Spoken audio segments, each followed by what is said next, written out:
আমাকে আপনাকে মাফ নিতে হবে। কত গুনাহ করেছেন আপনি। গুনাহ কোনো ফ্যাক্টর নয়, বরং আল্লাহ বলছেন লাউলাম তুযনিবু লাযাহাবাল্লাহু বিকুম ওয়া লাজাআ বিকওমিন হাত্তা ইযনিবুন।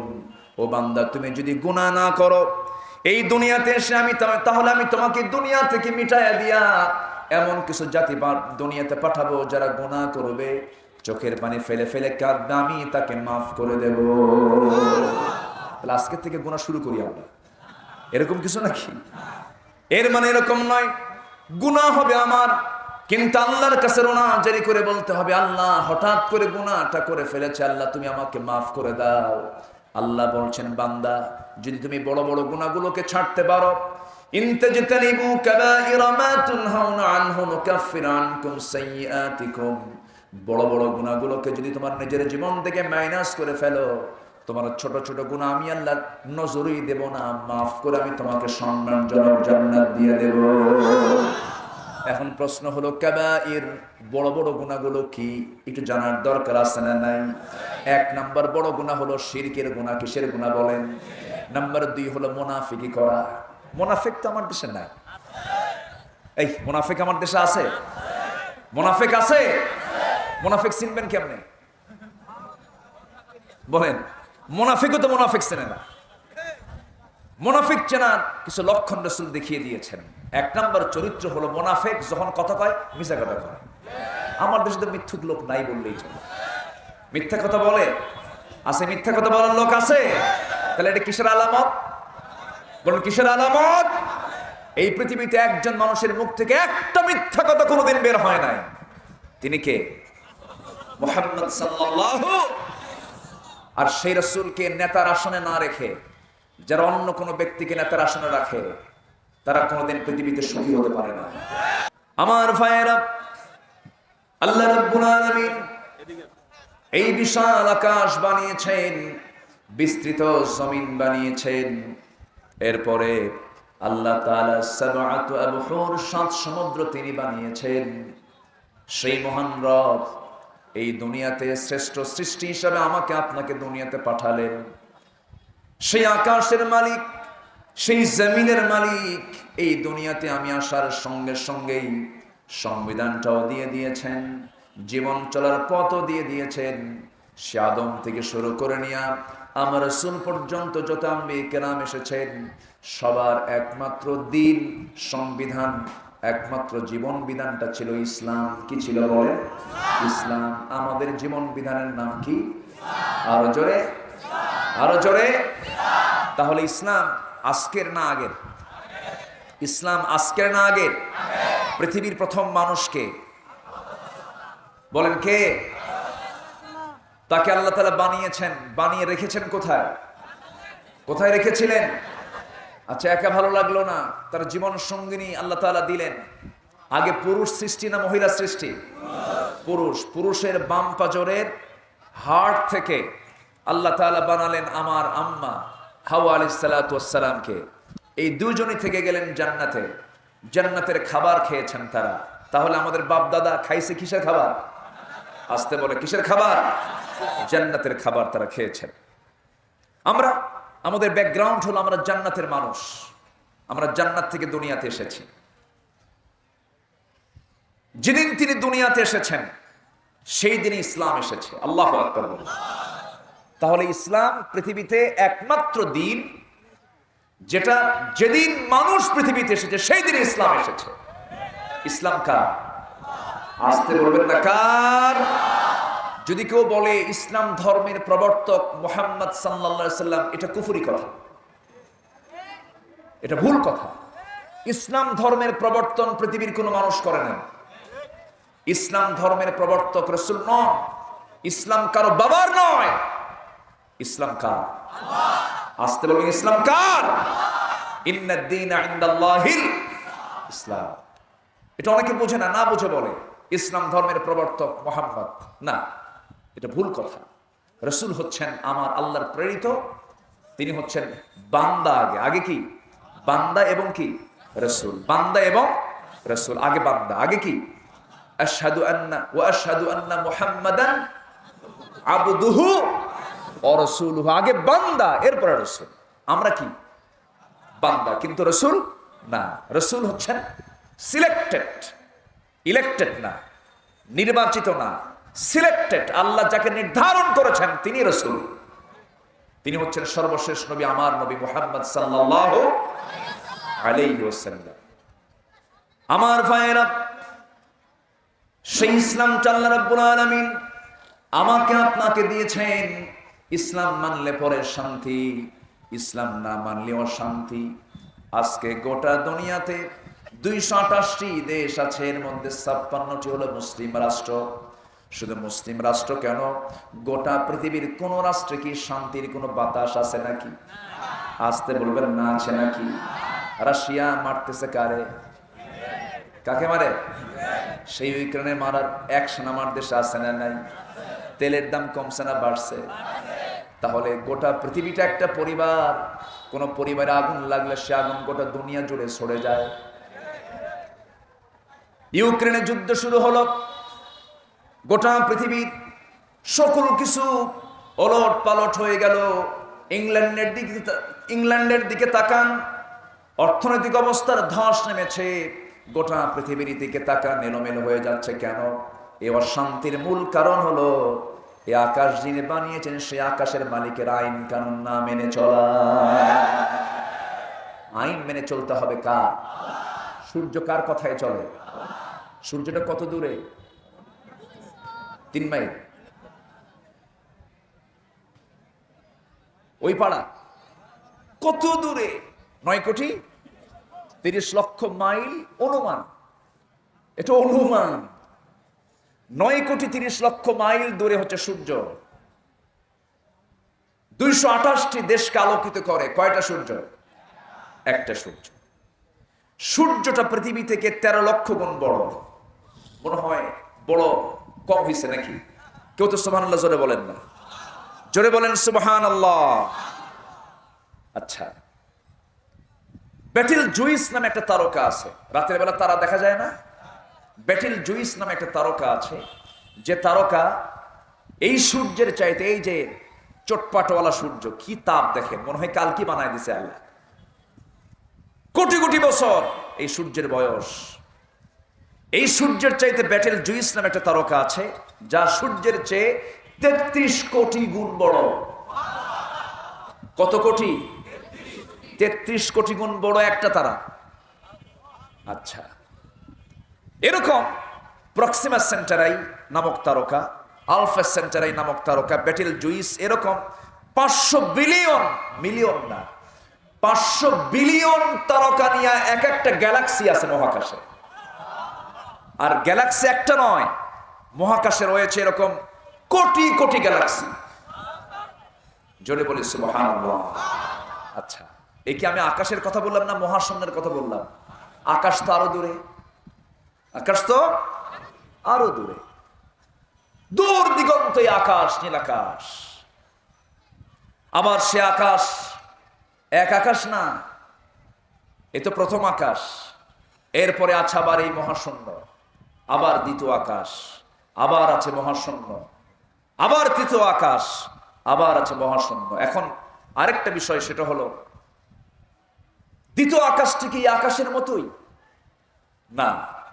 মুরুশ সাহারার ভিতরে যদি একটা আংটি হাত থেকে খুলে যদি ফেলে দেওয়া হয়, মুরুশ সাহারার তুলনায় আংটি যেমন ছোট, দ্বিতীয় আকাশের তুলনায় প্রথম আসমান তেমনই ছোট।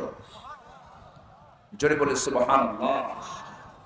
তাহলে আমার আল্লাহ ছোট না বড়? ছোট না বড়? এখন প্রশ্ন হলো আল্লাহ কোথায়? তাহলে আল্লাহ কোথায়? এরকম আজগুবি কিছু প্রশ্ন অনেকের চিন্তা হয়, কিন্তু হয় না, হয় না, হয় না। আমার বন্ধুগণ, একটু কান লাগাবেন, মনোযোগ দিয়ে শোনার চেষ্টা করবেন। আমার আল্লাহ কত বড় দেখেন।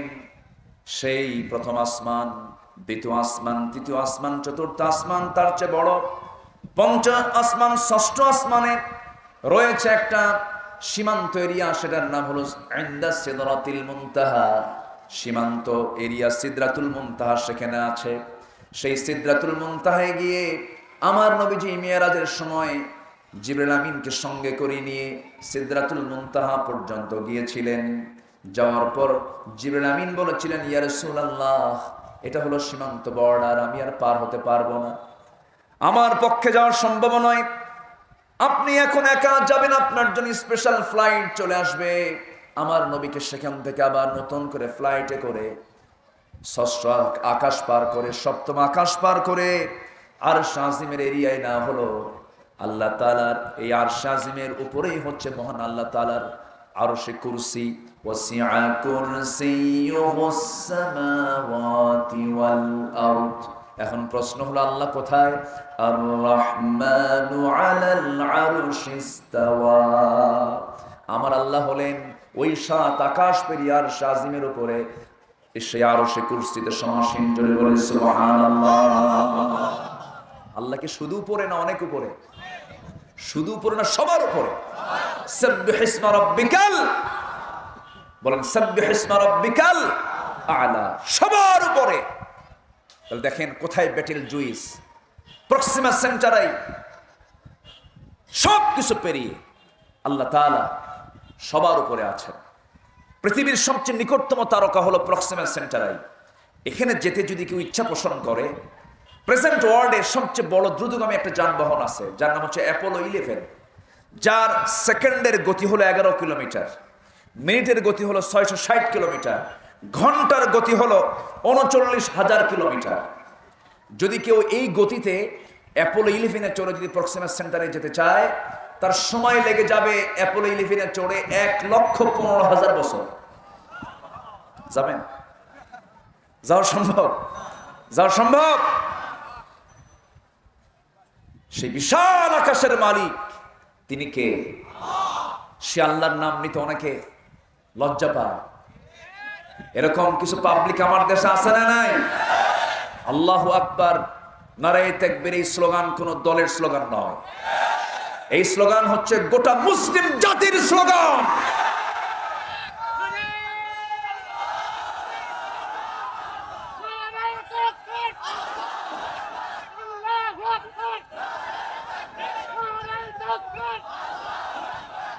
সম্মানিত ভাইয়েরা, আমার যখন জন্ম হয় নাই, মার পেটে ছিলাম, কে খাওয়াইছে? পৃথিবীর সমস্ত কারখানাগুলো আলো ছাড়া চলে না, কিন্তু আমার জন্ম যে কারখানায়, সেখানে কত কত পাওয়ারের বাল্ব ছিল। আস্তে কর, কোন বাল্ব ছিল? কোন আলো ছিল? সে অন্ধকার পেটের মধ্যে আমাকে নিখুঁত করে বড় করেছেন। তিনি কে? আরো জোরে বলুন, তিনি কে?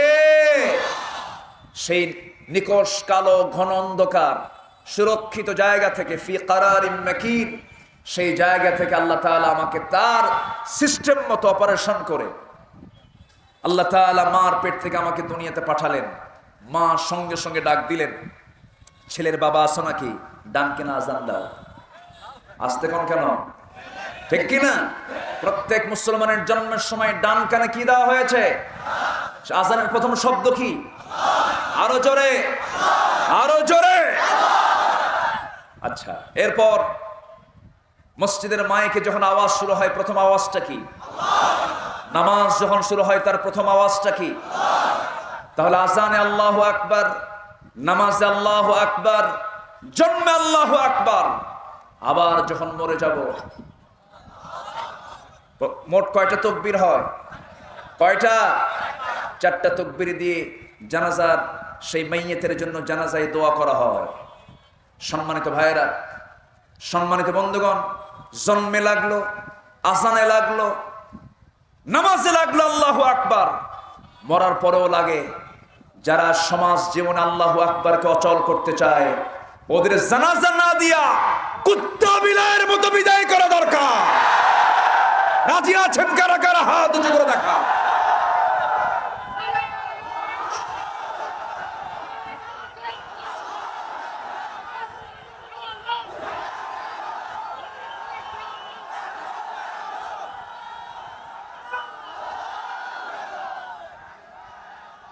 আল্লাহ তুমি সবার হাতকে কবুল করো। জোরে বলে আমিন, আরো জোরে আমিন।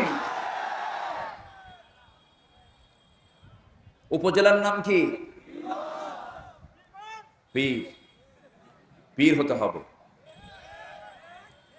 নামের সঙ্গে কাম থাকতে হবে, এবং সাথে শুধু পীর হবে না, মাঝে মাঝে বীর হতে হবে। দুটোই থাকতে হবে। কোন যেন একটা জেলা আছে এইদিকে, দুটো জেলার ভিতরে একটা বীরগঞ্জ একটা পীরগঞ্জ, দিনাজপুর এবং ঠাকুরগাঁ। বীরও আছে পীরও আছে, বুড়াও আছে যুবকও আছে। পীর মানে হলো বুড়া, পীর মানে কি? কিন্তু মাহফিলের দিকে সব জুয়ান। বলি আলহামদুলিল্লাহ। কষ্ট হচ্ছে আপনাদের? ইসলাম কারো বাবার না, ইসলাম কার? আমি নাম নেব কার? ভয় করে? আমার প্রাণ কার হাতে? এই বুকে আল্লাহর ভয় ছাড়া কারো ভয় ঢুকানোই জায়েজ নাই। এই বুকে থাকবে, এই সিনায় থাকবে কার ভয়? যদি কেউ আল্লাহকে ছাড়া অন্য কাউকে ভয় পায়, তার ঈমান বিতর্কিত, ঠিক কিনা? অতএব নারায়ে তাকবীরের স্লোগান কি নিয়ে যারা বিতর্ক করে, তাদের ঈমান বিতর্কিত, তাদের জন্ম বিতর্কিত। কষ্ট হচ্ছে? কষ্ট হচ্ছে? আসেন, অনেক কথা আছে। কষ্ট পাচ্ছেন না তো? বলি আলহামদুলিল্লাহ। চতুর্দিকের জায়গা আজকে মাহফিলে কানায় কানায় পরিপূর্ণ। আলহামদুলিল্লাহ বলেন, জোরে বলি আলহামদুলিল্লাহ। এই অংশগ্রহণ প্রমাণ করে এদেশের মানুষ কোরআনকে জীবন দিয়ে ভালোবাসে, ইসলামকে জীবন দিয়ে ভালোবাসে। এই মাহফিল এসেছেন, আপনাকে মাহফিল কর্তৃপক্ষ কোনো টাকা দিয়েছে? নিজের টাকা খরচ করে আবার পকেটের টাকা খসায় দিলেন। বুঝতে হবে জনগণের পালস কি, জনগণ কি চায়। আল্লাহ ছাড় দেন, ছেড়ে দেন না। আল্লাহর ধরা ধরে ধরে ধরে না, ধরলে আল্লাহ। ফেরাউন চলে গেছে, কিন্তু হামান চলে গেছে, নমরুদ চলে গেছে, কেউ থাকে না। অতএব বেঁচে আছে যে কয়দিন, কারো গোলামি না, নিজের ব্যক্তি কোনো স্বার্থ নয়। গোলামি করে যাব কার? আসতে বলবেন না কার? আল্লাহ তাআলা। আমার ভাইয়েরা, আমার আপনার দায়িত্ব কি, আমার আপনার কর্তব্য হলো, দুনিয়াতে আমি কেন আসলাম প্রশ্ন করুন কোরআনকে। কোরআন জবাব দিচ্ছে, আমি তোমাকে কেন পাঠিয়েছি। খুব কমন আয়াত, আমার আপনার ঘরের আয়াত। ছোট মিলিয়ে সবাই বলুন, ওয়ামা খালাকাতুল জিন্না ওয়াল ইনসা ইল্লা লিয়াবুদুন। আমি তোমাকে বানাইছি হলো আমার গোলামি করার জন্য, আমার আইনকে মেনে নেওয়ার জন্য। তুমি কার আইন মানতে যাও? বাবার আইন মানা যাবে না, ব্যক্তির আইন মানা যাবে না, স্বামীর আইন মানা যাবে না, সমাজের কোন আইন মানা যাবে না। সকল ক্ষেত্রে আইন মেনে চলতে হবে কার? আসতে বলবেন না কার? নামাজ পড়েও মানুষ জাহান্নামে যাবে, আছে না নাই? রোজা রেখেও জাহান্নামে যাবে, আছে না নাই? হজ করেও জাহান্নামে যাবে, আছে না নাই? আমার দেশে তো অনেক হাজি হজ করে, কিন্তু সুদ ছাড়ে না। রংপুরে তো কোনো সুদ চুদ নাই। পীরগঞ্জের পীর সাহেবরাও সুদ খায়, আছে? এটা আবার কোন পীর হলো? কেউ উঠবেন না, এই চান্সেস যদি কেউ ওঠেন ভাববো ওটাই সুদ খায়। থাকে হজ করে আসে, আবার হজ করতে গিয়ে আবার সেখানে লাইভ দেয় ফেসবুকে লাইভ দিয়ে বলে, প্রিয় দেশবাসী, আমি চলচ্চিত্র অঙ্গনের একজন অভিনেত্রী, আমি ওমরা করতে এসেছি, সবাই আমার জন্য দোয়া করবেন। আমি যেন ওমরার সকল শর্তগুলো পূরণ করে সুন্দর সঠিকভাবে যেন ওমরার কাজ সম্পূর্ণ করে আমার দেশে নিরাপদে ফিরে সিনেমার বাকি কাজ যেন সম্পূর্ণ করতে পারে। আবার কিছু সুদখোর আছে, হুজুর সুদের টাকায় হজে যাই নাই তো, আমার সুদ আমি জানি এটা হারাম, এই জন্য বাবার সম্পত্তি বিক্রি করার টাকা দিয়ে হজে আসছি। কি চালাকি! আল্লাহ বোঝে না? আল্লাহ বোঝেন না? আল্লাহ সব বোঝেন। জীবনের সকল জায়গায় সারেন্ডার করতে হবে একমাত্র কার কাছে? ভুল হয়ে গেছে, মাফ পাওয়ার সুযোগ আছে না নাই? কিন্তু বারবার ভুল করার কি সুযোগ নেওয়া যাবে? সুযোগ নেওয়া যাবে? ভুল করেছি আমি, আল্লাহর কাছে বলবো, আল্লাহ আমি সারেন্ডার করলাম, মাফ করে দাও, আমি আর এই ভুল করবো না। আল্লাহ মাফ করবেন। আল্লাহ আমার আপনার মতো এত কৃপণ না, আমার আপনার মতো এত ছোট্ট মনের নন। আমি আপনি মাফ করতে পারি না, কিন্তু আল্লাহ মাফ করে দেন। আমি আপনি মাফ করতে পারি না। আমাদের মধ্যে প্রতিশোধ কাজ করে, হিংসা কাজ করে, অহংকার কাজ করে। আমার পথ ছাড়বো, আমার নেতৃত্ব ছাড়বো, ও আমার উপরে এত কথা বললো, অথচ সে আকাশের নিচে থেকে, জমিনের উপরে থেকে আমরা আল্লাহর বিরুদ্ধে কথা বলি। আল্লাহ ধৈর্য ধরে। জোরে বলি সুবহানাল্লাহ। সবচেয়ে বড় ধৈর্যশীল কে? আসতে বলবেন না কে? জো বাইডেনকে কে খাওয়ান? বলেন, জো বাইডেনকে কে খাওয়ান? নরেন্দ্র মোদীকে কে খাওয়ান? ভ্লাদিমির পুতিন বোমা মারতেছে, তাও খাওয়ান কে? কে খাওয়ান? আল্লাহ খাওয়ান। আল্লাহর সময়কে চালান, কিন্তু ছেড়ে দেন, কিন্তু ছাড় দেন, কিন্তু ছেড়ে দেন না। সুযোগ আসবে একদিন, বিচার দিবসের মালিককে। মালিক ইয়াউমিদ্দিন, ইয়াকা না'বুদু ওয়া ইয়াকা নাস্তাঈন। আমরা তো ভালো থাকতে চাই, একমাত্র পরকালের জন্যই ভালো থাকতে চাই। পরকাল যদি না থাকতো দেখায় দিতাম, ঠিক কি না? পরকাল না থাকলে দেখা দিতাম না। পরকাল আছে বলেই পারি না, কারণ আল্লাহ সবকিছু দেখেন, আল্লাহ সবকিছু শোনেন। এই জন্য পরকালীন জবাবদিহিতা সবার মধ্যে থাকতে হবে। 16 আনা। আমার আল্লাহ আমার সবকিছু অবলোকন করছেন, সবকিছু তিনি দেখছেন, তিনি আমার বিচার করবেন। এই চিন্তায় মানসিকতা সবার মধ্যে জাগ্রত থাকতে হবে। যখন তুমি সকাল পাবে, ইদা আসবাহতা ফালা তানতাদিরিল মাসা, যখন সকাল পাবে সন্ধ্যার অপেক্ষা করবে না। ওয়াইদা আমসাইতা ফালা তানতাদিরিস সাবাহ, যখন তুমি সন্ধ্যা পেয়ে যাবে সকালের অপেক্ষা করবে না, কারণ মালাকুল মউত তোমার কাছে প্রত্যেকদিন 5 বার দেখে দেখে চলে যায়। যেদিন আসবে আর ফিরে যাবে না, দেখে যাবে না, তোমার জান পাখি তোমার জানটা কবজ করে নিয়ে চলে যাবে। তুমি একটা লাশ হয়ে সামনে পড়ে থাকবে, তোমার কোনো আওয়াজ থাকবে না, তোমার কোনো দাপট থাকবে না, তোমার কোনো অহংকার থাকবে না, মাটির সাথে মিশে যাবে। তোমাকে দাফন করে দেবে। যে সন্তান তোমাকে আব্বা বলে ডাকতো, সেই সন্তান তোমার নাম দিয়ে দিবে, লাশটাকে গোসল করাও।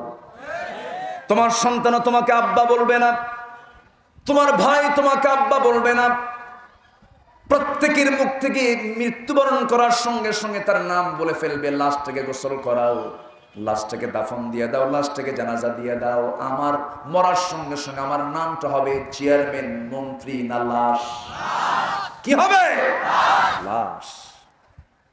কিসের বাহাদুরি, কিসের তাকাব্বুরি? এখনই মরে যাব, সন্ধ্যার মধ্যে দাফন হবে। অতএব অপেক্ষা করার সুযোগ নাই। আমরা গোলাম হয়ে যাব কার? সন্তান তো আমার কেউ না, আমার বউ তো আমার কেউ না। মরে যাওয়ার সঙ্গে সঙ্গে সব আমার পর, ঠিক কিনা? কিয়ামতের দিন মা পর্যন্ত সন্তানকে বলবে, আমি পৃথিবীতে কোনো সন্তান পেটে ধারণই করিনি, অস্বীকার করে বসবে। সেই দিন সবার সামনে আছে না নাই? আছে না নাই? অতএব আমাকে নিয়ে আমার ভাবতে হবে, আমাকে আমার লক্ষ্যে পৌঁছতে হবে। কেউ সব ছেড়ে চলে গেলেও আমাকে ছাড়বেন না যিনি, তিনি কে? আমাকে সবচেয়ে ভালোবাসেন যিনি, তিনি কে? আমাকে সবচেয়ে বেশি আদর করেন তিনি কে? আল্লাহ বলেন, বান্দা তুই আমার দিকে হেঁটে হেঁটে আসিস, আমি তোর দিকে দৌড়ে দৌড়ে যাই। বান্দা তুই আমার কাছে 1 হাত আগায় আসিস, 1 পা আগায় আসিস, আমি তোর দিকে 10 পা আগায় যাই। আল্লাহ আমাকে মাফ করতে প্রস্তুত, কিন্তু আমি মাফ নিতে প্রস্তুত না। আমাকে আপনাকে মাফ নিতে হবে। কত গুনাহ করেছেন আপনি, গুনাহ কোনো ফ্যাক্টর নয়, বরং আল্লাহ বলছেন, লাউলাম তুযনিবু লাযাহাবাল্লাহু বিকুম ওয়া লাজাআ বিকওমিন হাত্তা ইযনিবুন। ও বান্দা, তুমি যদি গুনাহ না করো এই দুনিয়াতে এসে, তাহলে আমি তোমাকে দুনিয়া থেকে মিটাইয়া দিয়া এমন কিছু জাতি দুনিয়াতে পাঠাবো যারা গুনাহ করবে, চোখের পানি ফেলে ফেলে কাঁদবে, আমি তাকে মাফ করে দেব। তাহলে আজকে থেকে গুনাহ শুরু করি আমরা, এরকম কিছু নাকি? এর মানে এরকম নয় গুনাহ হবে আমার, কিন্তু আল্লাহর কাছে রোনা জারি করে বলতে হবে, আল্লাহ হঠাৎ করে গুনাহটা করে ফেলেছে, আল্লাহ তুমি আমাকে মাফ করে দাও।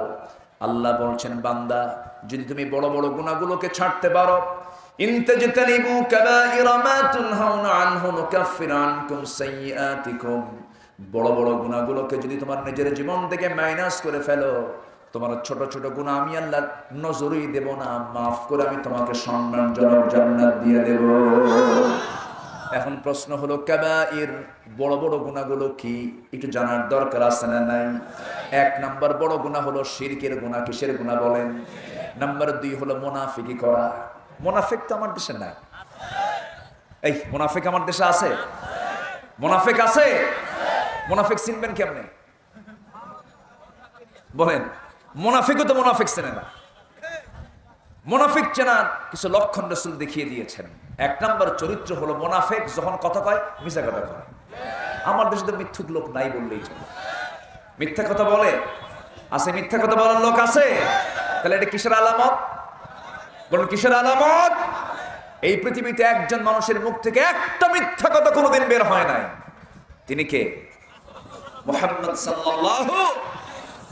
আর সেই রাসূলকে নেতার আসনে না রেখে যারা অন্য কোনো ব্যক্তিকে নেতার আসনে রাখে, তারা কোনোদিন পৃথিবীতে সুখী হতে পারে না। আল্লাহ মোদের প্রভু, রাসূল মোদের নেতা, কোরআন মোদের সংবিধান। এছাড়া এর বাইরে যে প্রস্তাব নিয়ে আসবে তার মুখে আমরা জুতা মারব। কথা ক্লিয়ার? আমার ওয়াজ এরকম। সম্মানিত ভাইয়েরা, সিনেমা, নাটক, থিয়েটার আমার দেশে আছে না নাই? আছে না নাই? কোথাও কি দেখেছেন এগুলো বন্ধ হয়? মাহফিল হয়? হয়। মাহফিল কিন্তু গভর্নমেন্ট বন্ধ করে না, ভুল বুঝবেন না। এ পর্যন্ত কোনো অধ্যাদেশ অথবা কোনো ঘোষণা আসে নাই যে মাহফিল চলবে না। মাহফিল এ দেশের শতবর্ষের একটা ঐতিহ্য। শত শত বছর ধরে এই মাহফিলগুলো চলে আসতেছে। এই মাহফিল কখনো কোনো গভর্নমেন্ট মাহফিল নিষেধাজ্ঞা দেয় নাই, এরকম কোনো অধ্যাদেশও জারি হয় নাই, কোনো নোটিশও আসে নাই। কিন্তু মাহফিল বন্ধ হয় কেন জানেন? মাহফিল বন্ধ হয় হলো স্থানীয় কিছু আতি পাতির জন্য। আছে না নাই? নামে হয়তো একটা নাম বাদ পড়ে গেছে, তুই ওই গ্রুপের নাম দিলে আমার নাম কই? আছে, এগুলো আছে, এগুলো আছে না নাই? একই দল, 2 গ্রুপ, কুত্তার শিয়াল। আছে না নাই? যারা নিজের স্বার্থকে উদ্ধারের জন্য কোরআনের আওয়াজকে বন্ধ করতে চায়, তারা হচ্ছে এই জামানার নতুন ফেরাউন, নমরুদ, হামান।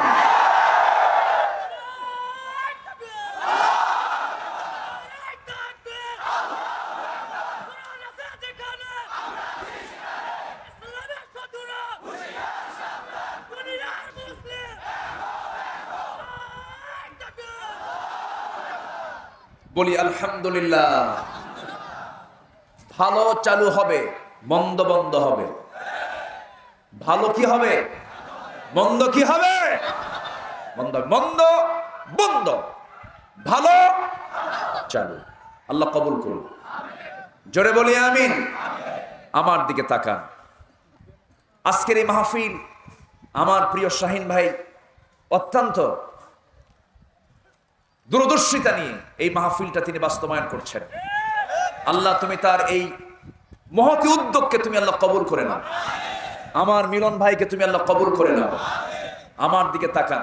আল্লাহর কসম করে বলি, আমি কাউকে শত্রুপক্ষ মনে করে কথা বলছি না, আমি সবাইকে বন্ধু মনে করে কথা বলছি।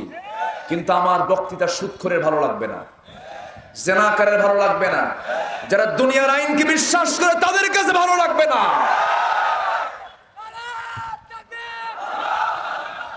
থামো, আমারে কথা বলতে দাও। আমার দিকে তাকান। কষ্ট পাচ্ছেন আপনারা? তাহলে আমরা এই পৃথিবীতে এসেছি কার গোলামি করার জন্য? গোলামি হবে কি দিয়া? আস্তে কি দিয়া? কোরআন দিয়া। কোরআন যা বলবে আমি তাই বলবো, কোরআন যা বলে দেবে আমি তাই বলে দেব, কোরআন যা করতে বলবে আমি তাই করব। কোরআনের বাইরে যে কাজটাই হবে সেই কাজটা হবে শয়তানের। কার কাজ হবে বলেন? শয়তান মনে হয় এখানে নাই। শয়তান পীরগঞ্জে আসেই না। হ্যাঁ, শয়তান পীরগঞ্জে আসে? মুসা আলাইহিস সালাতু ওয়াস সালাম একদিন জিবরাইল আলাইহিস সালামের সঙ্গে কথা বলতেছিলেন দুনিয়াতে, এমন সময় তার সামনে চলে আসছে ইবলিস। শয়তান যখন হাজির হয়ে গেছে, জিবরাইল বলছেন, ইবলিস, একজন নবীর কাছে কি তোমার আশা মানায় নাকি? মুসা একজন আল্লাহর নবী, তুমি তার সামনে দাঁড়ায় আছো তাকে ওয়াসওয়াসা দেওয়ার জন্য। ইবলিস মুস্কা হাসি মেরে বলছে, জিবরাইল, মুসা তো দুনিয়াতে আছে, মুসা আমি যদি শয়তান জান্নাতে ঢুকে আদম হাওয়াকে যদি ওয়াসওয়াসা দিতে পারি, মুসা তো দুনিয়ায় আছে, তাহলে পীরগঞ্জে নাই? পীরগঞ্জে শয়তান আছে না নাই? পীরগঞ্জের শয়তান তারাই যারা কোরআনকে বিধান হিসেবে মানতে চায় না, যারা কোরআনের বিপক্ষে কথা বলে, যারা সুদের পক্ষে কথা বলে, যারা জিনার পক্ষে কথা বলে, তারা হচ্ছে শয়তানের এজেন্ট, সোল এজেন্ট। ঠিক কিনা? কষ্ট হচ্ছে আপনাদের? আচ্ছা, তাহলে আমরা গোলাম হব কার? আল্লাহর গোলাম হব। এক জায়গায় না সব জায়গায়? এক জায়গায় না সব জায়গায়? জান্নাত কি খুবই সহজ? জান্নাতটা কোথায় বলেন তো? রংপুর। আমরা তো জানলাম আল্লাহর বাড়ি কই, জানলাম না সব? আল্লাহ কোথায় আছেন সব জানছি না? এখন আসেন, জান্নাতটা কোথায়? জান্নাত কোথায়? জান্নাতের ঠিকানা কোরআনে মনে হয় দেওয়া নাই? আছে না নাই? জান্নাত জাহান্নামের কথা আছে 10 পারা। কয় পারা? 10 পারা জুড়ে শুধু জান্নাত জাহান্নামের কথা, আখিরাতের কথা। জান্নাত কোথায় তাও আল্লাহ পাক কোরআনে উল্লেখ করেছেন। তাহলে জান্নাতে যাব, ঠিকানাটা একটু জেনে নেই। আল্লাহর ঠিকানা তো জেনে নিলাম, আল্লাহর ঠিকানা কই? কয় আকাশের উপরে? কারণ কয় আকাশের উপরে? জান্নাতটা কোথায়? জান্নাতটা কোথায়? এই অ্যাড্রেসটা আমরা জেনে নেব। জান্নাতটা কোথায়? আল্লাহ রাব্বুল আলামিন সুন্দর করে একটা জায়গায় তিনি পরিচয় দিয়েছেন।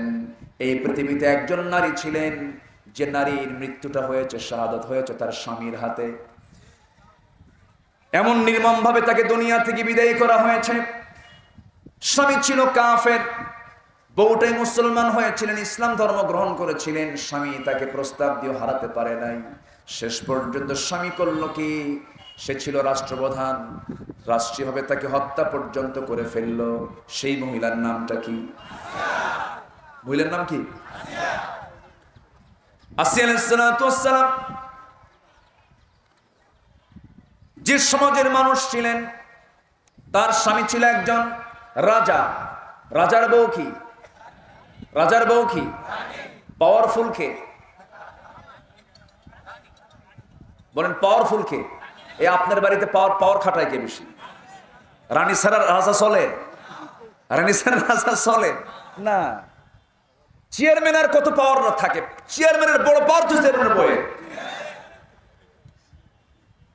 এখানে কেউ বলতে পারবেন না যে আমি আমার বইয়ের কথা শুনি না।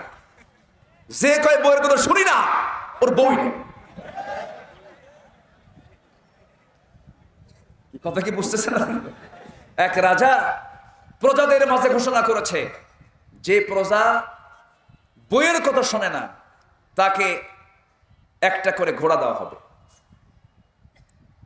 তো কিছু লোক চলে আসছে, আর যারা বইয়ের কথা শোনে তাদেরকে একটা করে ডিম দেওয়া হবে। তো যারা বইয়ের কথা শুনে তারা ডিম নিয়ে যাচ্ছে। এক বেচার এসে বলতেছে, রাজামশাই, আমি আমার জীবনে কোনোদিন বইয়ের কথা শুনি নাই। যা, ঘোড়া নিয়ে যা। তো কালো একখান ঘোড়া নিয়ে চলে গেছে বাড়িতে। বউ বলে, ঘোড়া আনছো? এই কালো ঘোড়া আনছো?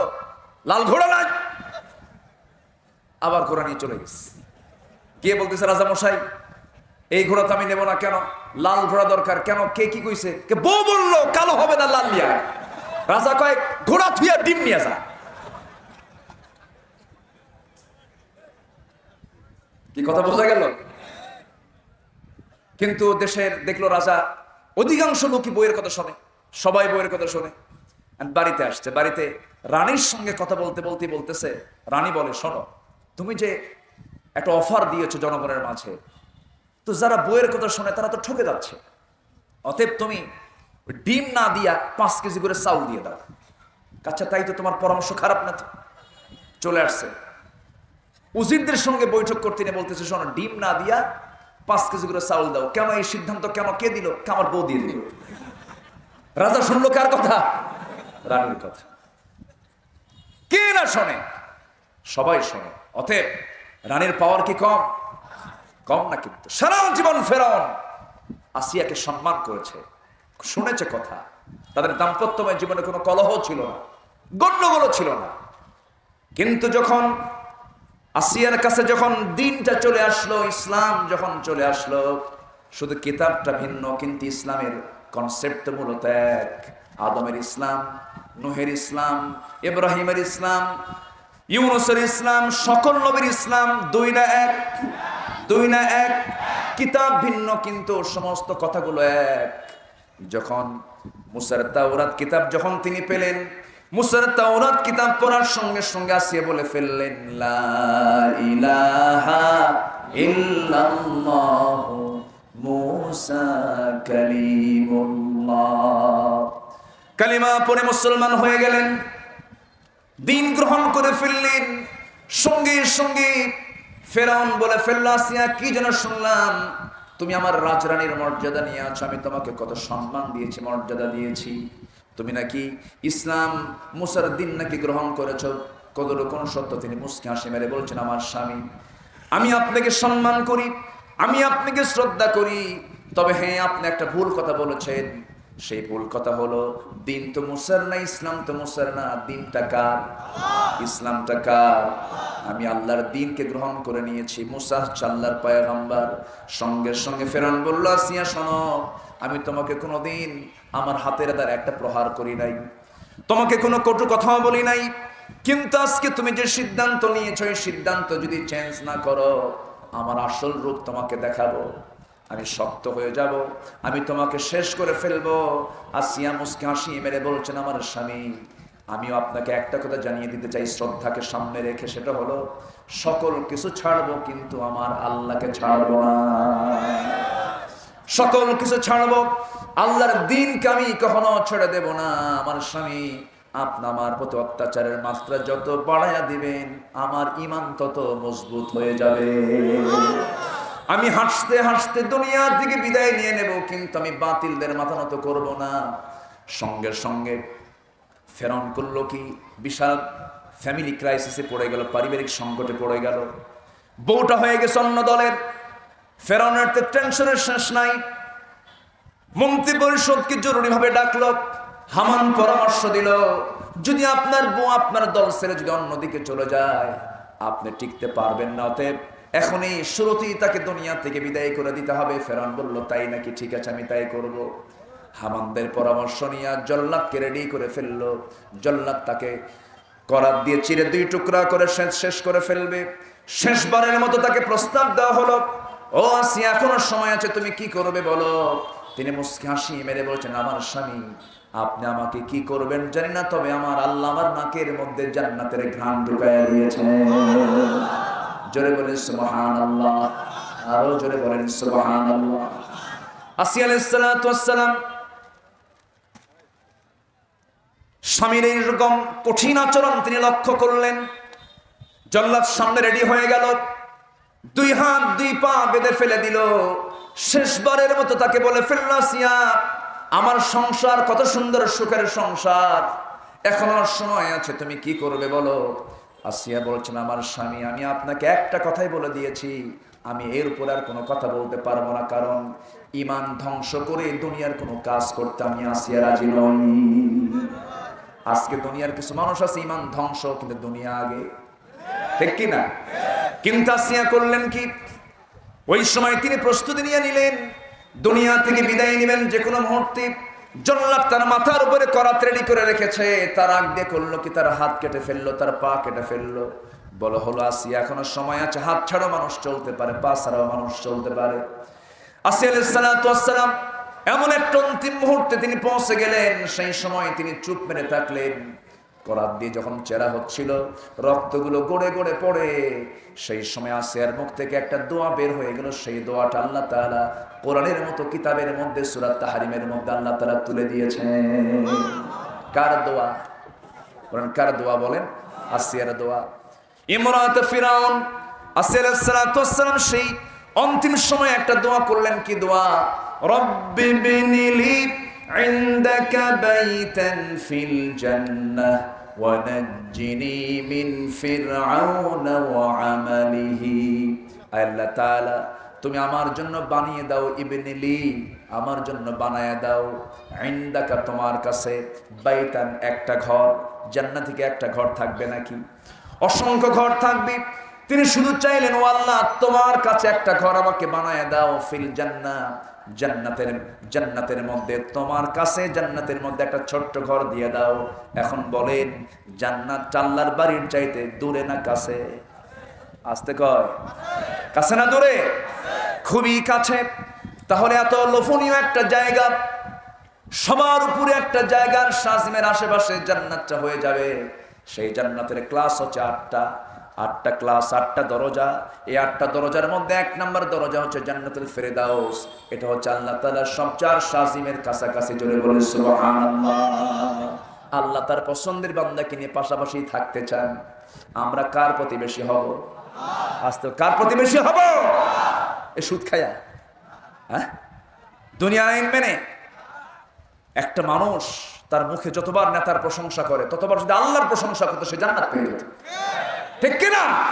আমরা পৃথিবীতে কোনো ব্যক্তির প্রশংসা করতে আসি নাই, প্রশংসার জিকির করতে এসেছে আমার আল্লাহ তাআলা। আল্লাহ কবুল করুন। তাহলে পরিচয় পেয়ে গেলাম আল্লাহর বাড়ি কোথায়, জান্নাত কোথায়। ক্লিয়ার তো? আচ্ছা, আমরা পৃথিবীতে এসেছি কার গোলামি করার জন্য? গোলামি করতে গেলে চেষ্টা করার দরকার আছে না নাই? চেষ্টা, এই চেষ্টাকে বলা হয় জিহাদ। এই চেষ্টাকে কি বলা হয়? জিহাদ। এই যে মাহফিলে আসছেন, বাড়িতে কাজ আছে না নাই? জমিতে চাষ আছে না নাই? অফিসে চাকরি আছে না নাই? সব ছেড়ে এসেছেন মাটিতে বসে শুনছেন কথা। এটা এক প্রকার কি? আরো জোরে, এটা এক প্রকার কি? জিহাদ। জিহাদ মানে খালি বুঝবেন না যে সামনে যারা পাবেন তারা সাইজ করবে, এটার নাম জিহাদ না। এটা হচ্ছে চূড়ান্ত রূপ। যদি কেউ আপনাকে আক্রমণ করতে আসে, আপনি পাল্টা আক্রমণ করবেন। এই দেশ স্বাধীন হয়েছে কি শুধু দোয়া করে, না চেষ্টা করা লাগছে? এই চেষ্টার নাম কি? আসতে কয়, এই চেষ্টার নাম কি?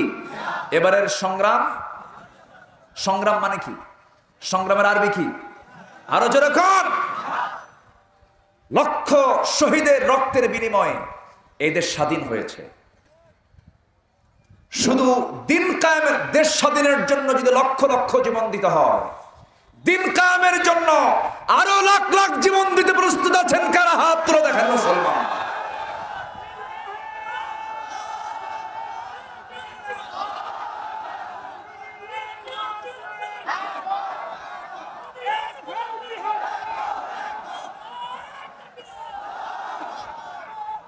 আল্লাহ তুমি সবার হাতকে কবুল করো, জোরে বলে আমিন। আমি তেলাওয়াত করেছিলাম, থামুন, আমি তেলাওয়াত করেছিলাম সূরা হজ থেকে। সূরা কি? হজের শেষ আয়াত। শুধু মিলায়ে দিচ্ছি, শুধু একটু মিলায়ে দিচ্ছি। সময় তো খুবই অল্প, কিছুক্ষণের মধ্যে হয়তো আজান হবে। কিন্তু আজান শুনে কেউ দৌড় মারবেন না। আজকে আজান শুনে এখানে নামাজ হবে। রাজি আছি না সবাই? সবাই রাজি আছি তো? ওয়াজ শুনে যে শ্রোতা নামাজ পড়ে না, ওটা কি শ্রোতা? ওয়াজ শুনে যে শ্রোতা নামাজই পড়া শিখলো না, ওটা কি শ্রোতা? আদর্শ শ্রোতা হতে পারে? এখানে কিসের আওয়াজ হয়? কান ছাড়ছে, আমার কান শেষ হয়ে গেল। কয়েন দিয়েছেন আপনারা, সেই কয়েনের আওয়াজ আমার কানে শুধু ধাক্কা খাচ্ছে। টাকা গোনেন, সমস্যা নেই, কিন্তু কয়েনটা শুধু নড়ে, আওয়াজ হয়। আচ্ছা, আমার দিকে তাকান। কষ্ট পাচ্ছেন কি আপনারা? এখানে আজকে নামাজ হবে, নামাজ পড়বেন না? অজু ছাড়া? হ্যাঁ, অজু করেছ নাকি? অজুর জন্য সময় দেওয়া হবে, পর্যাপ্ত সময় আছে এখনো। আমি আরো সময় নিয়ে কথা বলবো। এ ওঠে কে? মুরব্বি বসেন। বসে গেছে,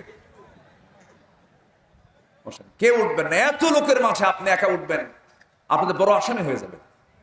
ঠিক আছে? এত লোকের মধ্যে যদি একজন লোক, সে লোক কি হবে? আসামি না? বসেন, কেউ উঠবেন না, বসেন। আমরা জিহাদ করব কার পথে? আসতে বলবেন না, কার পথে? মন চাচ্ছে উঠে যাই, উঠতেছি না, এটা কি? বলে এটা কি? মন চাচ্ছে আজান শুনছি ফজরের, ঘুমাই, কিন্তু উঠে গেছি, এটার নাম কি? সামনে সুন্দরী নারী হেঁটে যাচ্ছে, মন চাচ্ছে ছায়া থাকি, তাকাই নাই, এটা কি? আরো জোরে, এটা কি? সুন্দরী মেয়ে দেখলে কি চাইতে ইচ্ছা হয় না? অনেকে চুপ করে আছে, মনে হয় সব হাসান বসরি রহমতুল্লাহ আলাইহি। মন চায় না? মন চায় কি না? চাইলেই কি চাওয়া যাবে? দেখতে মন চাইলেই কি দেখা যাবে? যে দেখে না সেই হচ্ছে জান্নাতি আত্মা। জোরে বলে সুবহানাল্লাহ। মন চাইলেই যে করে না সে জান্নাতি আত্মা। মন চায় যা তার উল্টা যে করে সেই হলো জান্নাতের মেহমান। মন তো খারাপ কিছু চায়। একজন আপনাকে গালি দিয়েছে, থাম তোর 14 গোষ্ঠী উদ্ধার করবো, কিন্তু আপনি না, আমি তো মানুষ, আমি ইমানদার, আমি তোরে মাফ করে দিলাম। আল্লাহ বলবেন তোরে আমি মাফ করে দিলাম, যা। জোরে বলেন সুবহানাল্লাহ। চেয়ারম্যানগিরি করা কি সহজ? কত যে গালি আড়ালে খেতে হয়। সামনেও গালি দেয় মাঝে মাঝে, শাহিন ভাই দেয় না? দেয়। যখন একটা গালি মারে তখন মনে মনে ভাবে চেয়ারম্যান না হয়ে যদি সাধারণ পাবলিক খাইয়ে ফেলাতাম তো। ওই শুধু মনে মনে শুধু রাগ করে। এই জন্য ইমানদারের সবচেয়ে বড় গুণ হলো নফসের বিরুদ্ধে অবস্থান নেওয়া। নফস খুব খারাপ জিনিস, নফস খারাপ চায়। এই নফসকে ট্রিটমেন্ট করবো আমরা কোরআন দিয়ে, ইসলাম দিয়ে। জোরে বলি ইনশাআল্লাহ।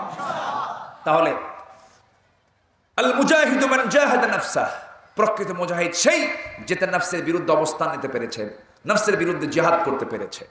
সম্মানিত ভাইয়েরা, আল্লাহ বলছেন তোমরা জিহাদ করো। জিহাদ করার মতো কার পথে? কার জন্য? আসতে বলবেন না, কার জন্য? একজন সাহাবীর কথা মনে হলো। জিহাদের চূড়ান্ত রূপ হলো সামনে মাঠে ময়দানে ঝাঁপিয়ে পড়া বাতিলদের বিরুদ্ধে। এটাও কিন্তু জিহাদ। এক অন্ধ সাহাবী ইসলাম কবুল করেছিলেন। নবীজির জীবদ্দশায় তিনি বহুবার নবীর কাছে গিয়ে আবদার রেখেছেন, হুজুর সবাই যুদ্ধে যায়, আপনিও যান, অনেকে শহীদ হয়ে যায়, শহীদের দরজাকে আমি পাবো না, আমি অন্ধ হয়েছি, আমাকে কি জিহাদের অনুমতি দিবেন না? রাসূল বলেন তুমি তো চোখই দেখো না, তোমার চোখই নাই, তুমি যুদ্ধ করবা কেমনে? কোনদিন রাসূল তাকে পারমিশন দেন নাই। যেদিন যুদ্ধ আসে এই সাহাবীকে শুধু বসে বসে কাঁদবে। নবীজি তাকে জীবদ্দশায় কোনদিন অনুমতি দেন নাই। প্রথম খলিফা সাইয়েদনা আবু বকর রাদিয়াল্লাহু তাআলা আনহু তিনি অনুমতি দেন নাই, কিন্তু সেকেন্ড খলিফা ওমর ফারুক রাদিয়াল্লাহু তাআলা আনহু তিনি যখন খেলাফতের আসনে যখন সমাসীন হলেন, এই আব্দুল্লাহ ইবনে উম্মে মাকতুম নামক অন্ধ সাহাবী এই ওমর ফারুকের কাছে গিয়ে দাঁড়ালেন। দাঁড়িয়ে সালাম দিয়ে বললেন, ভাই ওমর, আমার দাড়িগুলো আজকে পেকে গেছে, আমি বয়স্ক হয়ে গেছি, আমি অন্ধ বলে আমাকে কেউ যুদ্ধের পারমিশন দেয় নাই, রাসূলও যেতে দেন নাই, আবু বকরও যেতে দেন নাই, কিন্তু জিহাদের সম্মান তো অনেক বেশি, মুজাহিদের দাম তো অনেক বেশি। অন্তত আপনি ওমরে ফারুক, আপনি আমার মনের খবরটা একটু জানবেন। আমার মন চায় আমি জিহাদে অংশগ্রহণ করে আমি শহীদ হয়ে যাই, আপনি আমাকে এই পারমিশনটা দিয়ে দেন। ওমরে ফারুক তার চোখের পানি দেখি, তার আকুতি দেখে বলে ফেললেন, অন্ধ সাহাবী, আমার নবীর সাহাবী আব্দুল্লাহ ইবনে উম্মে মাকতুম, তোমার মনের খবরটা আমি বুঝতে পেরেছি, তবে যুদ্ধের তো পারমিশন দেব, তুমি যুদ্ধে গিয়ে তো যুদ্ধ করতে পারবে না, তুমি কি করবা বলো, তোমার কি চিন্তা?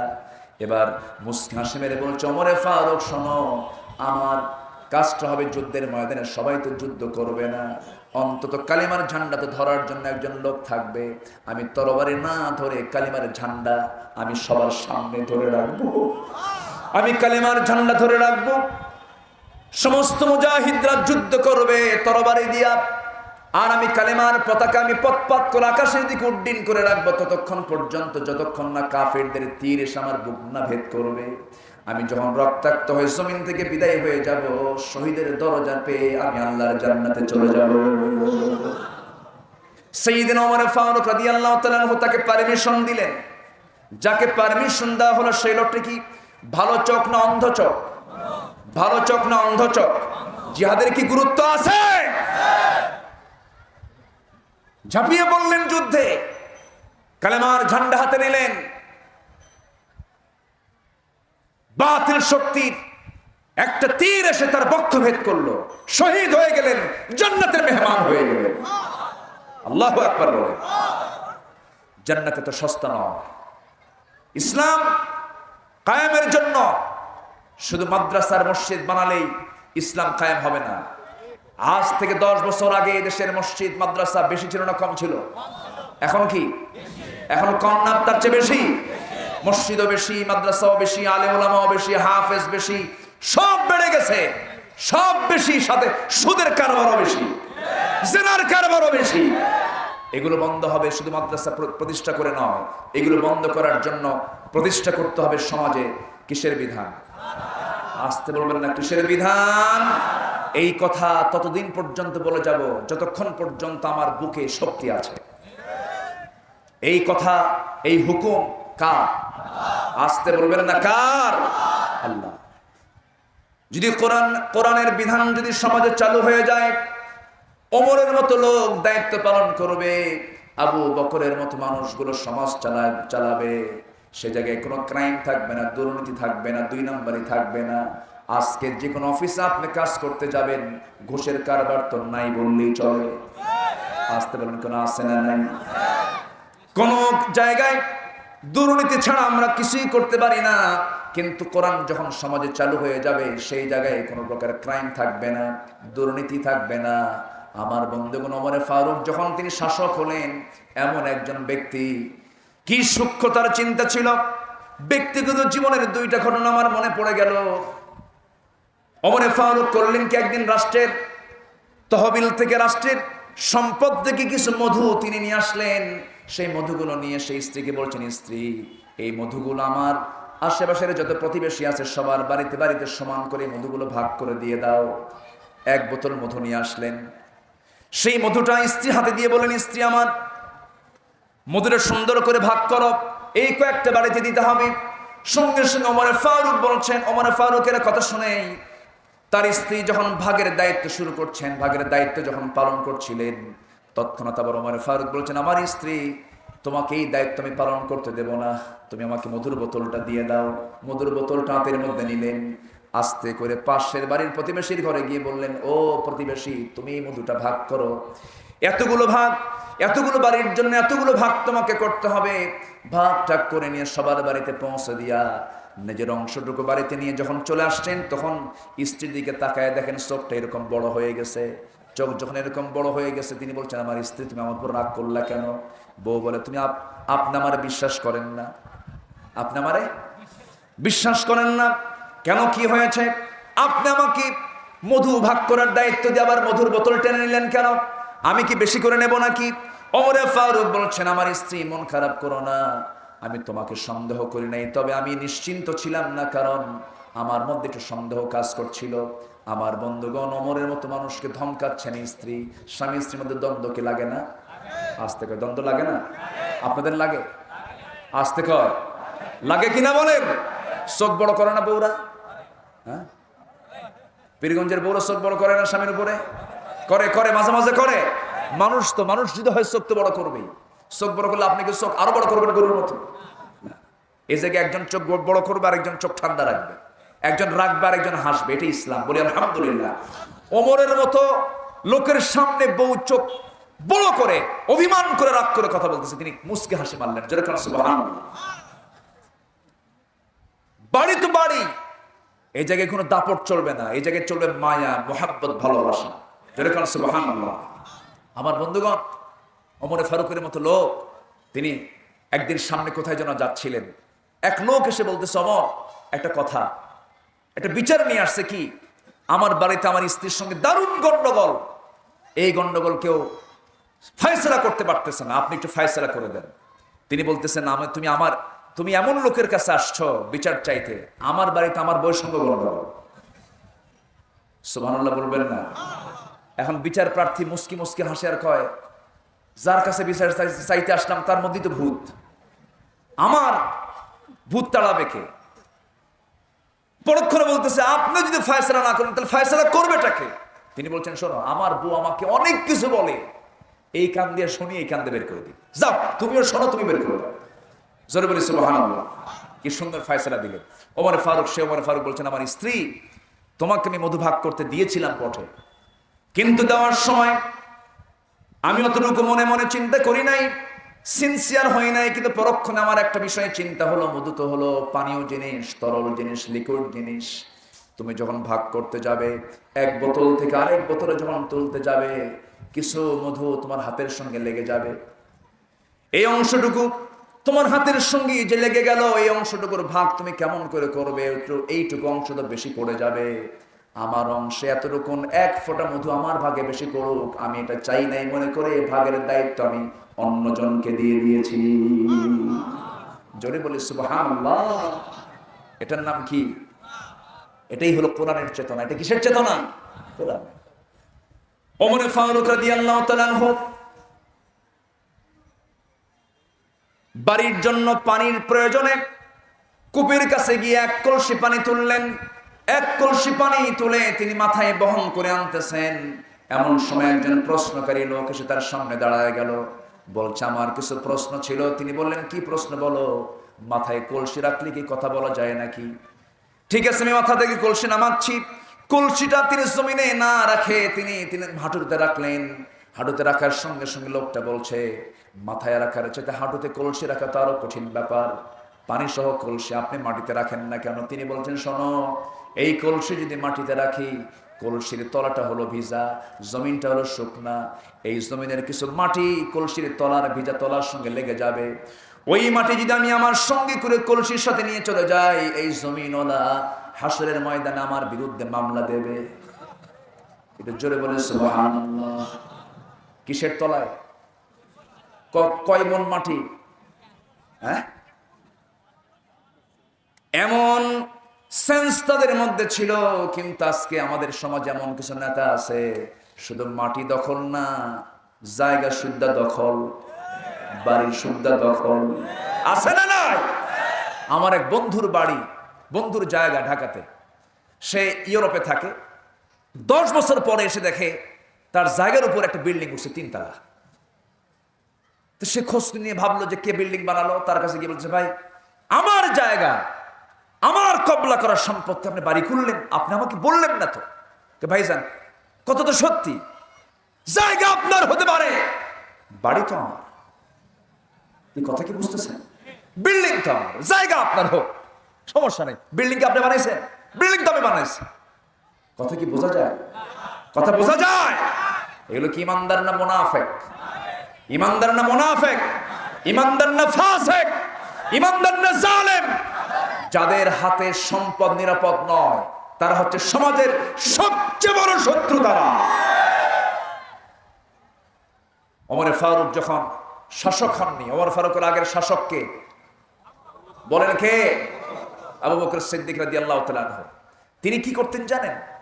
দিনের বেলা তো কাজ করতেন, রাষ্ট্রের কাজ। রাত্রেবেলা ওনার ঘরের সাথে এক প্রতিবেশী ছিলেন গরিব মানুষ এবং বুড়ি মানুষ, ছেলে মেয়ে কেউ নাই, চোখেও দেখে না। এই বুড়ি মহিলার তিনি খেদমত করে আসতেন। কাপড় চোপড় ধুয়ে দেওয়া, তার রান্না বান্না করে দেওয়া, তার খাবার প্রস্তুত করে দেওয়া, করে চলে আসতেন। ঘর টর ঝাড়ঝুড় দেওয়া করে তিনি চলে আসতেন। ওমর ফারুকের বাড়িটা পাশাপাশি, তিনি প্রায়ই যেতেন ওই মহিলার খেদমত করতে। কিন্তু খেদমত করতে গেলে বুড়ি বলতো একজন যুবক আমার খেদমত করে ধুয়ে চলে গেছে। কি যুবকটাকে অনেকবার চেষ্টা করেছেন, তাকে ধরার জন্য পারলেন না। একদিন ভাবলেন আজকে আমি সন্ধ্যায় যাব, ওত পেতে থাকবো, কে ঢোকে আর কে বের হয়। যখন ওই সাইয়েদনা আবু বকর যখন ভিতরে খেদমত করে যখন বাইরে বের হয়েছেন, ওমর ফারুক সামনে দাঁড়ায় বলে এ কে তুমি? মুস্কি হাসি মেরে বলে আমি আবু বকর। আপনি এই জায়গায় কেন? আমাদের খেদমত করতে দিবেন না? খালি পায়ে কেন? বলতেছে খালি পায়ে এই জন্য আসি, জুতা পায়ে হাঁটলে একটা আওয়াজ হবে, মানুষ টের পাবে আমি আবু বকর আসতেছি। এতটুকু কেউ না জানুক, আমি খেদমত করছি আল্লাহকে খুশি করার জন্য। জোরে বলি সুবহানাল্লাহ। এই খেদমতগুলো আমরা করতে পারতাম তো। আপনাদের রাষ্ট্রের দায়িত্ব পালন করেন। তিনি বলছেন ওমর, আমার প্রতিবেশীর হক আমাকে আদায় করতে হবে। কিয়ামতের দিন আমার বোঝা তোমার পিঠে যাবে না। জোরে করে সুবহানাল্লাহ। প্রথম খলিফা মারা গেলেন, ওই বুড়ি মহিলা বেঁচেই ছিলেন। ওমর ফারুকের কাঁধে দায়িত্ব চলে এলো। তিনি একদিন ওই মহিলার বাড়িতে সন্ধ্যাবেলায় খেদমতের জন্য চলে গেছেন।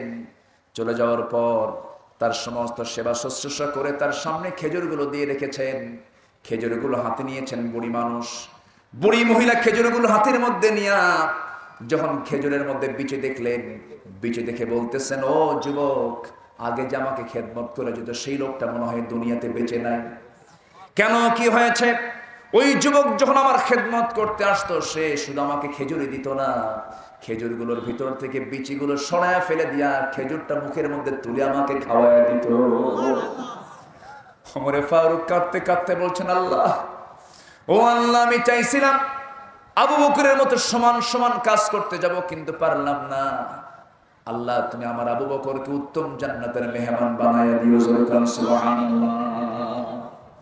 আমার বন্ধুগণ, এই পরিবেশ, এই সমাজ, এই সিচুয়েশন তৈরি করার জন্য আমাদেরকে চেষ্টা করতে হবে। সেই চেষ্টার নাম হলো জিহাদ। সেই চেষ্টার নাম কি বলে? জিহাদ। এই চেষ্টা আমরা করব, এবং আমাদের পরিচয় হলো আমরা সবাই মুসলমান, আমরা সবাই কি, এবং আমাদের জাতির পিতা আছে না নাই? আমাদের জাতির পিতাকে বলেন আরো জোরে, আমাদের জাতির পিতাকে।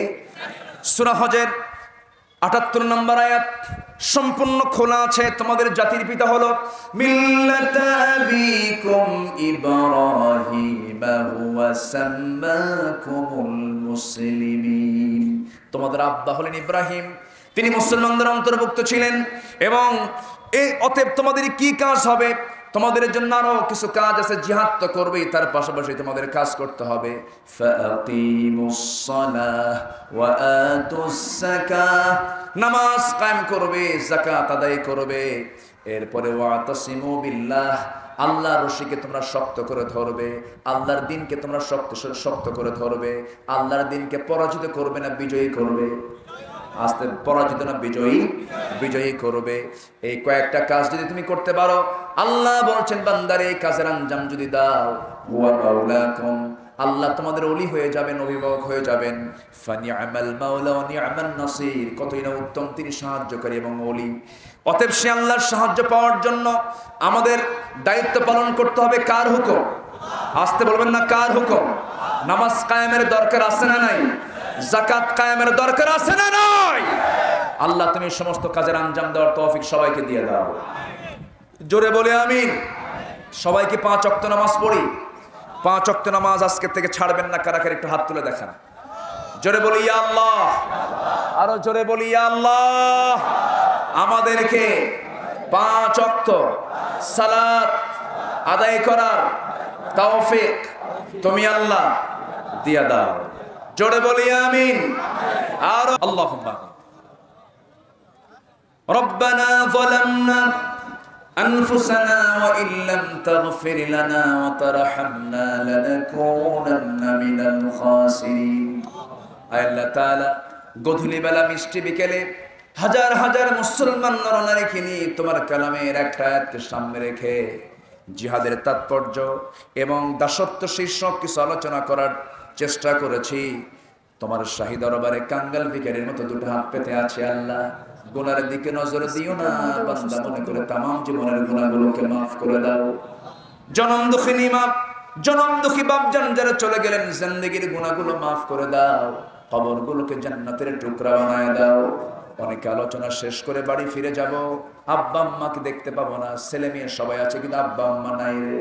আব্বা আম্মা যারা চলে গেল, জিন্দেগির গুনাহগুলো মাফ করে দাও, কবরগুলোকে জান্নাতের টুকরা বানায় দাও। হাত একটু উঁচু করুন, চোখ একটু বন্ধ করুন, আব্বা আম্মার জন্য চিৎকার মেরে বলুন, রব্বিরহামহুমা কামা রব্বায়ানি সগীরা, রব্বিরহামহুমা কামা রব্বায়ানি সগীরা। আল্লাহ তাআলা বিশেষ করে এই মাহফিলের আয়োজন যারা করলেন, শোনার জন্য দূর দূরান্ত থেকে যারা আসলেন, বিনিময়ে কিয়ামতের কঠিন ময়দান, যেদিন কেউ কাউকে চিনবে না, এমনকি মা তার সন্তানকে পর্যন্ত অস্বীকার করে ফেলবে, যেদিন মানুষ কাঁদতে কাঁদতে চোখের পানিগুলো ফুরে যাবে, চোখ থেকে রক্ত বের হওয়া শুরু হয়ে যাবে, সেই কঠিন মুসিবতের দিন এই মাহফিল সবার জন্য নাজাতের মাধ্যম বানায় দিও আল্লাহ। আমার ডানে বামে সামনে পেছনে যত ভাই আড়ালে যত মা বোনাত তুলেছেন, যার যা চাওয়া তুমি আল্লাহ পাওয়া করে দিও, যার যা সমস্যা তুমি আল্লাহ সমাধান করে দিও। আল্লাহ তাআলা ব্যবসা নাই বরকত দাও, অসুস্থ সুস্থ করে দাও, রোগাক্রান্ত রোগ মুক্ত করে দাও, অবাধ্য সন্তান অনুগত করে দাও। আল্লাহ তাআলা যার যা চাওয়া তুমি আল্লাহ পাওয়া করে দিও। আল্লাহ তাআলা অত্র আসনের সম্মানিত সাংসদ স্পিকার মহোদয়, তিনি দোয়া চেয়েছেন, তিনি শুনেছে তিনি অসুস্থ, আল্লাহ তুমি তাকে শাফায়ে কামিলা আজরা দান করো। আল্লাহ তাআলা সবার জন্য দোয়া করি, আল্লাহ সকল বান্দা বান্দীদেরকে তোমার দিন মেনে চলার তৌফিক দিয়ে দাও, কোরআন মেনে চলার তৌফিক দিয়ে দাও। এই পৃথিবীতে আসার তো সিরিয়াল ছিল, যাওয়ার তো কোনো সিরিয়াল থাকে না। ডান ডান হাতে আমলনামা না আসা পর্যন্ত আমাদের কাউকে মৃত্যু দিবা না। মরণ যখন জুটবে শহীদে মওত দিয়া দিও। তবে যেদিন মরে যাব রে, আমাকে আর কেউ ঘরে ডাকবে না, আমাকে আর কেউ আমার নাম ধরে ডাকবে না। আমি যখন মরে যাব আমাকে টান মেরে ঘর থেকে বের করে দেবে। জীবনের শেষ গোসল হয়ে যাবে, মরা মুখ সব দেখে দেখে চলে যাবে। আমার কাপড় চোপড়গুলো সেলাইওয়ালা চলবে না, খুলে নিয়ে সেলাইবিহীন কাপড় পরায় দেবে। যার পকেট নাই, বুতাম নাই, এমন একটা পোশাক পরায় দিয়া পৃথিবীতে এসেছিলাম উলঙ্গ হয়ে, যাওয়ার সময় কয়েকটা কাপড় সাথে যাবে। কবরের সহায় দেবে, বাঁশ চাপা দেবে, মাটি চাপা দেবে, ওই যে বিদায় দিয়ে দেবে। আর কোনোদিন কেউ খোঁজ নিতে যাবে না। আমার দেহ এমন দুর্বল, আমার দেহ আগেই পচে যাবে, বাঁশ পচবে পড়ে। বাঁশ দিয়ে আমাকে চাপা দিবে, সেই বাঁশ পচার আগে আমার দেহ পচে যাবে। আমার চামড়াগুলো গলে গলে পোকার পেটের খাবার হবে। আমার পেটের নাড়িভুড়িগুলো সব চোখ মুখ কান্না বের হয়ে কিম্বুত কিমাকার চেহারা হয়ে যাবে। কিসের বড়াই, কিসের অহংকার। আল্লাহ তোমার গোলামি করে যাওয়ার তৌফিকটা দিয়ে দিও। মওতের সময় জবানে জারি করে দিও লা ইলাহা ইল্লাল্লাহু মুহাম্মাদুর রাসূলুল্লাহ।